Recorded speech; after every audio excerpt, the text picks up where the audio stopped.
Olá, está no ar mais um programa STJ Notícias com um resumo de julgamentos recentes do Tribunal da Cidadania.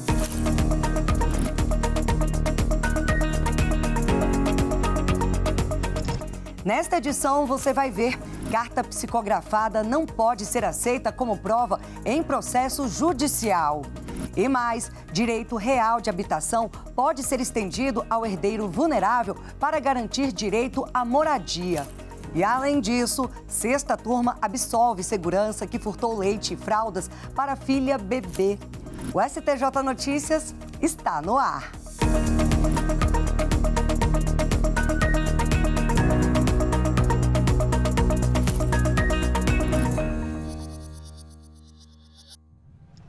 A gente abre a edição de hoje com a decisão da sexta turma do Superior Tribunal de Justiça, que decidiu que carta psicografada não pode ser usada como prova judicial. Confira os detalhes na reportagem de Samanta Peçanha. A decisão unânime considerou que cartas psicografadas não possuem confiabilidade mínima capaz de sustentar de forma racional a comprovação dos fatos alegados. Na origem do caso, 2 homens foram acusados por homicídio qualificado e 2 tentativas de homicídio. Policiais colheram o depoimento de uma testemunha que teria atuado como médium e psicografado informações transmitidas pela vítima fatal. A validade da carta foi reconhecida nas instâncias ordinárias em habeas corpus, negado pelo Tribunal de Justiça de Mato Grosso do Sul. A Corte Estadual considerou que o documento não foi necessariamente produzido por meios ilícitos, podendo ser usado como prova indireta. O relator do recurso em habeas corpus, ministro Rogério Schietti Cruz, afirmou que a crença na psicografia é um ato de fé, o qual, por definição, não precisa de demonstração racional. O ministro ressaltou que a carta psicografada não deve ser considerada prova ilícita, mas sim irrelevante. Com esse entendimento, a sexta turma do STJ acolheu o pedido da defesa para declarar a inadmissibilidade de uma carta psicografada juntada aos autos pela acusação, bem como das provas relacionadas a atos de psicografia. Ainda no direito penal, sexta turma do STJ valida ronda virtual contra pornografia infantil feita pela polícia. A investigação começou com a Operação Predador, conduzida pela Polícia Civil de Mato Grosso do Sul. Os policiais usaram um software internacional de uso restrito a agentes públicos certificados, que rastreia IPs associados ao compartilhamento de arquivos ilícitos em redes de troca de arquivo ponto a ponto. Com base nas informações, a polícia obteve mandado de busca e apreensão e localizou imagens pornográficas envolvendo crianças e adolescentes em equipamentos eletrônicos. A defesa de um dentista denunciado por armazenar o material sustentou no Superior Tribunal de Justiça que as provas seriam ilícitas, argumentando, entre outros pontos, que o uso da ferramenta de investigação configuraria infiltração policial sem autorização judicial. Ao negar provimento ao recurso, a sexta turma do STJ confirmou a licitude da ronda virtual. O entendimento foi de que o rastreamento de arquivos compartilhados não implica invasão de espaço privado nem interceptação de comunicações, o que dispensa autorização judicial prévia.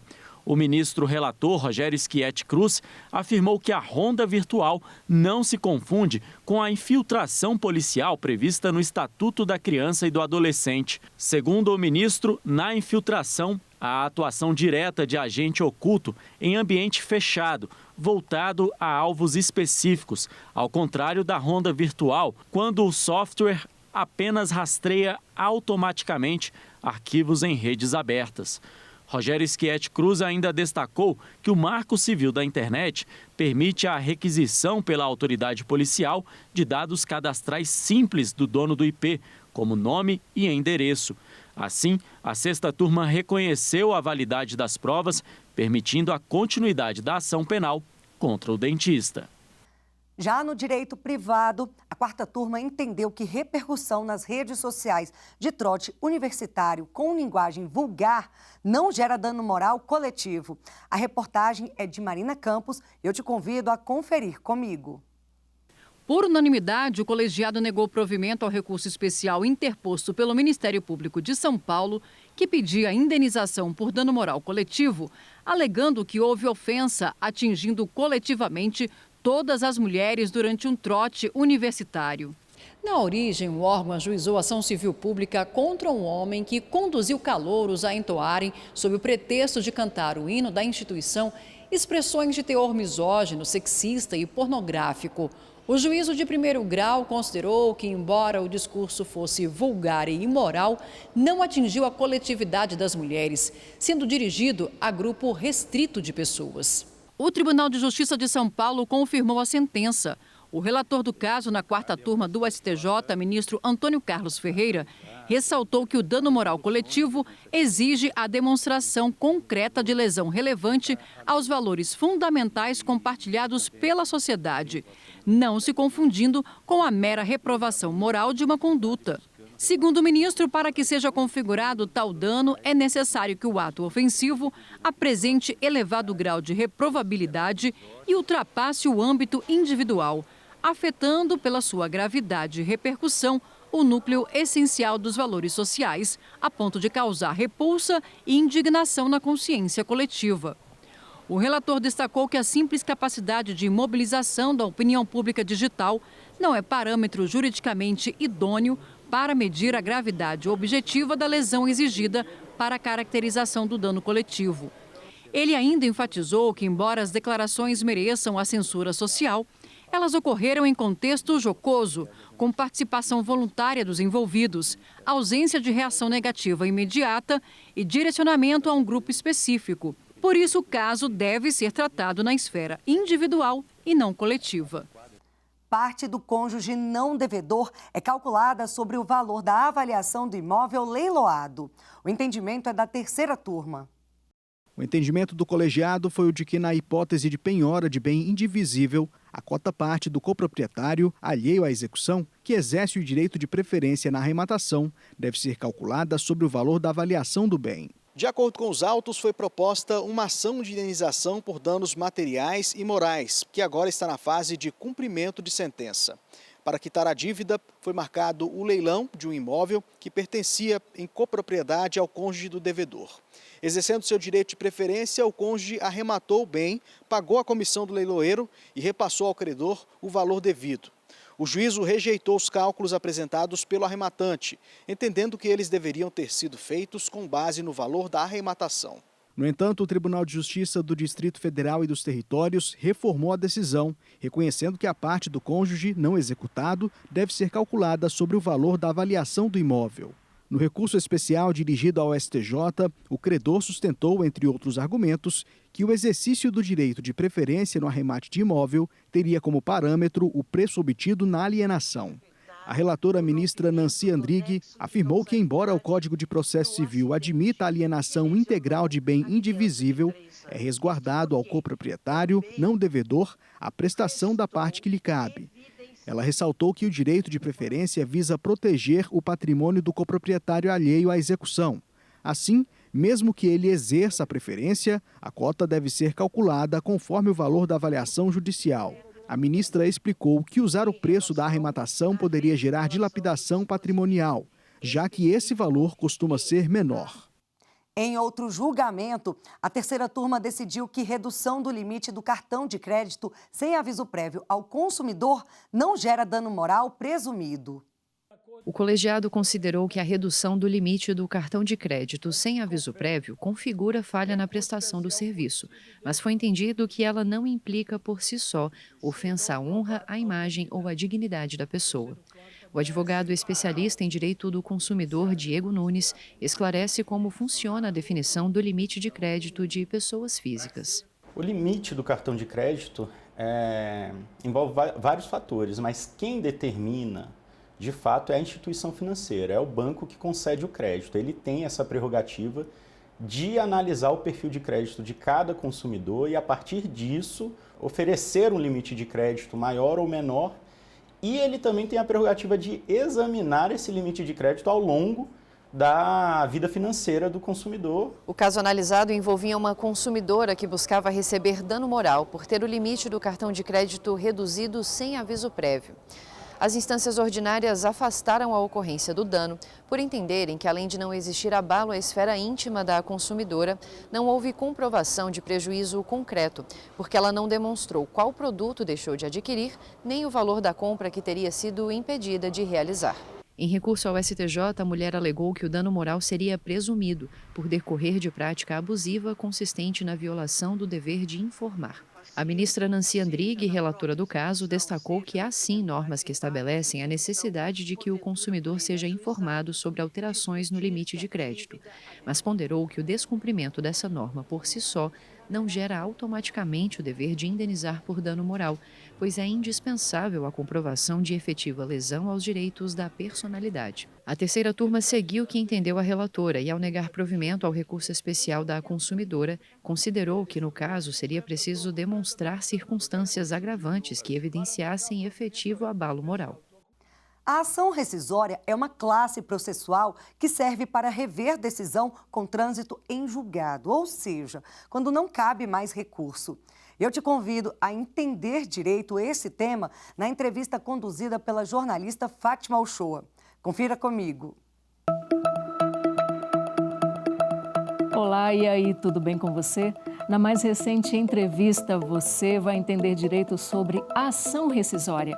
Meus dois convidados explicam como esse instrumento jurídico excepcional pode colocar à prova a força da coisa julgada e quais seriam os limites para um provável recomeço diante de vícios processuais, erros de fato ou descoberta de novas provas.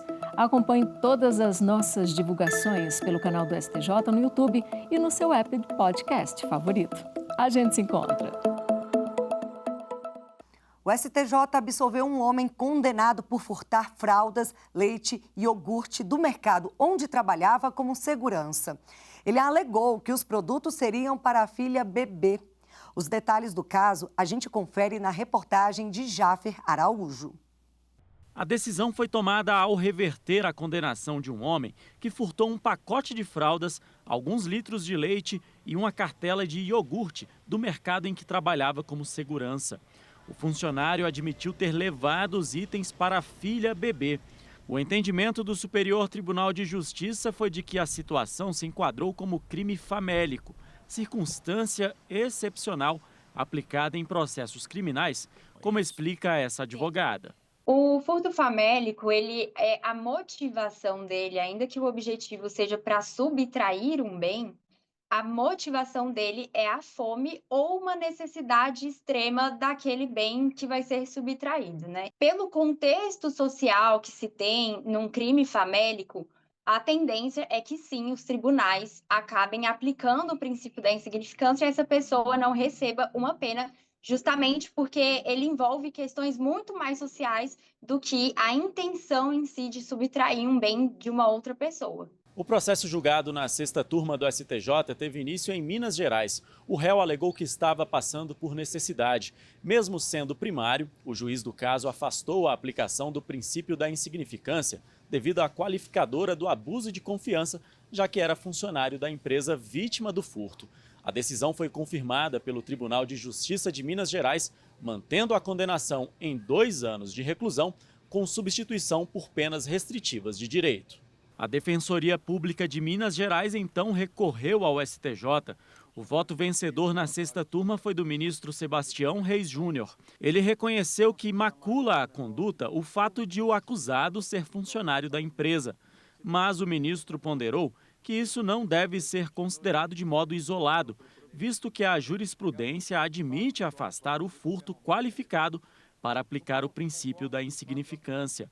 Assim, o colegiado reverteu a condenação do acusado ante a excepcionalidade do caso, tendo em vista a natureza dos produtos furtados e as circunstâncias da subtração.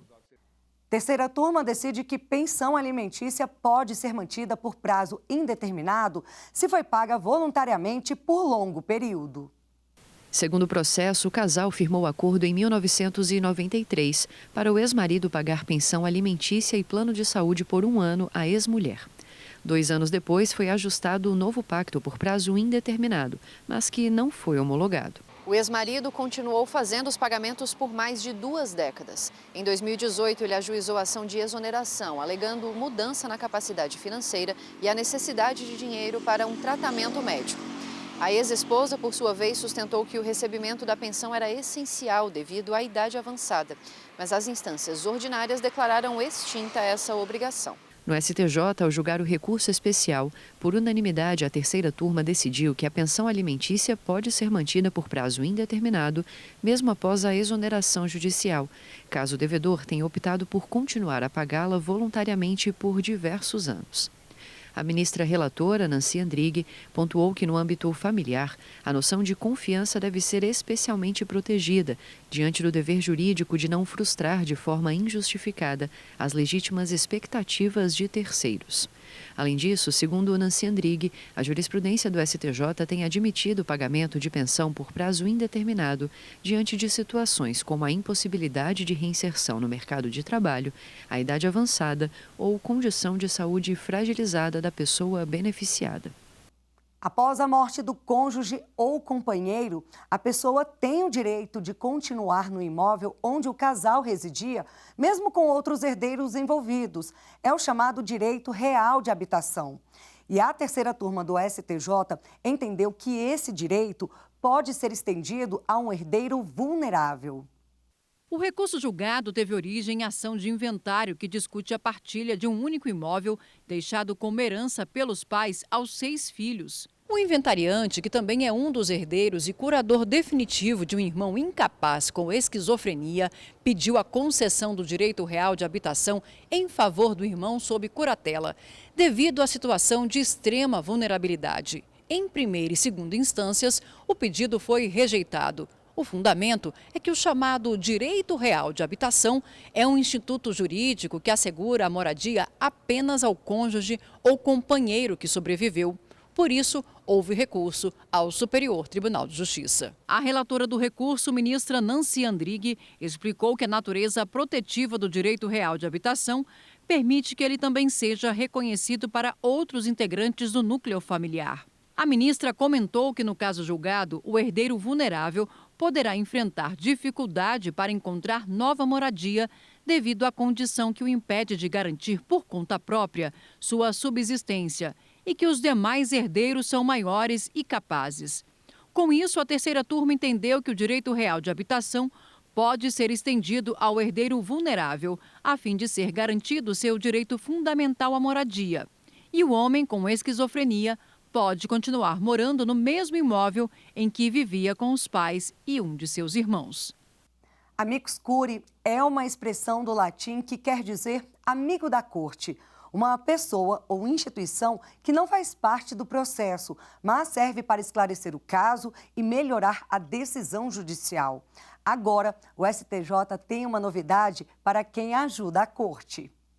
Você sabia que o STJ tem um painel interativo atualizado em tempo real, com todos os processos que têm a presença de Amicus curiae? Esse levantamento surgiu depois da primeira edição do programa STJ na Academia, realizado na Universidade de São Paulo, USP. Desde 2006, foram mais de 1.100 processos com participação de Amicus curiae. As instituições mais presentes são a Defensoria Pública da União, a FEBRABAN e o Instituto Brasileiro de Direito Previdenciário. O programa STJ na Academia leva ministros até as principais faculdades de direito do país. E a segunda edição tem data marcada, 19 de novembro, no Rio de Janeiro. E o tema? Aspectos jurídicos complexos das organizações criminosas. Um assunto importante e cheio de desafios para o sistema de justiça. O STJ Logos, motor de inteligência artificial criado para tornar mais eficiente a produção de decisões na corte, já está sendo utilizado por magistrados e servidores. Nossa equipe produziu uma reportagem especial. Vamos conferir?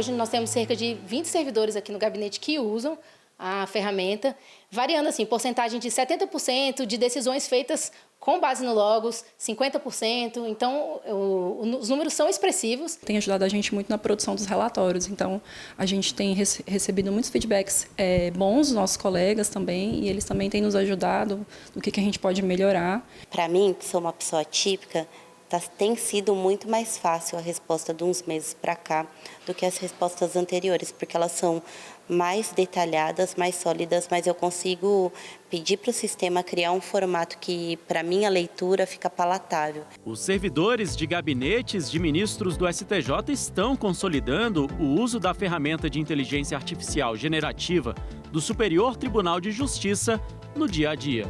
O STJ Logos permite elaborar relatórios de processos, identificar controvérsias, fazer perguntas ao sistema por meio de chat e até analisar a admissibilidade de agravos em recurso especial. Eu posso pesquisar aquela informação, ver onde é que ela está e achar, sem prejuízo, obviamente, da leitura de todas as peças principais. Outro ponto importante é na identificação de temas e controvérsias que estão em repetitivos, afetados em repetitivos ou em repercussão geral.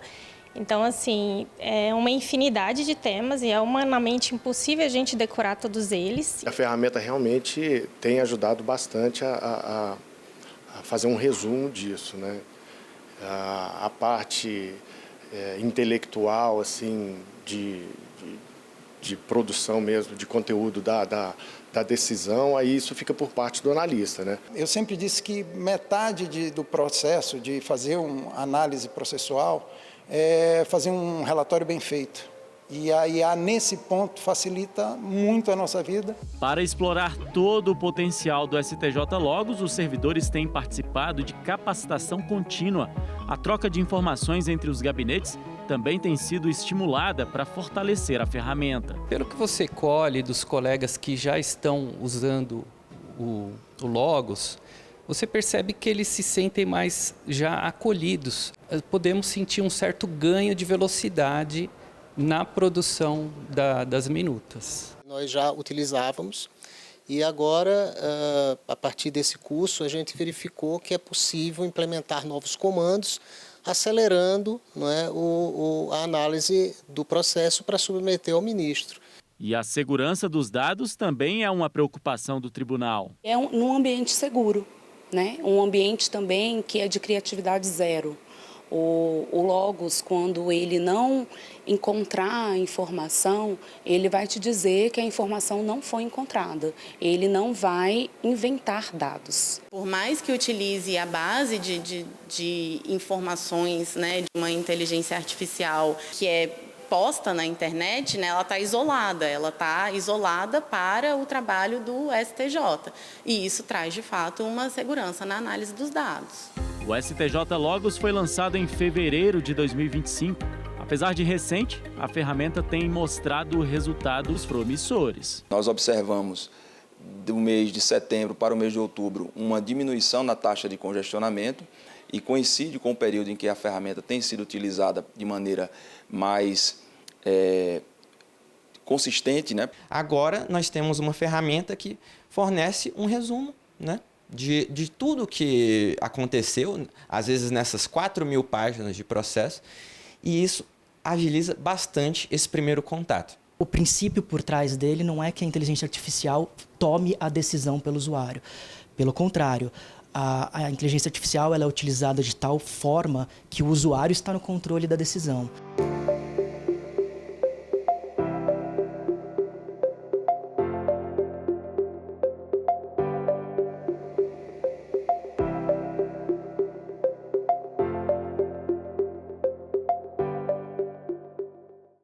E o STJ Notícias vai ficando por aqui. Quer saber mais sobre as decisões e outras informações do tribunal? Acesse o site oficial do STJ, o canal no YouTube e as plataformas de áudio e as redes sociais. Até o próximo programa. Tchau, tchau.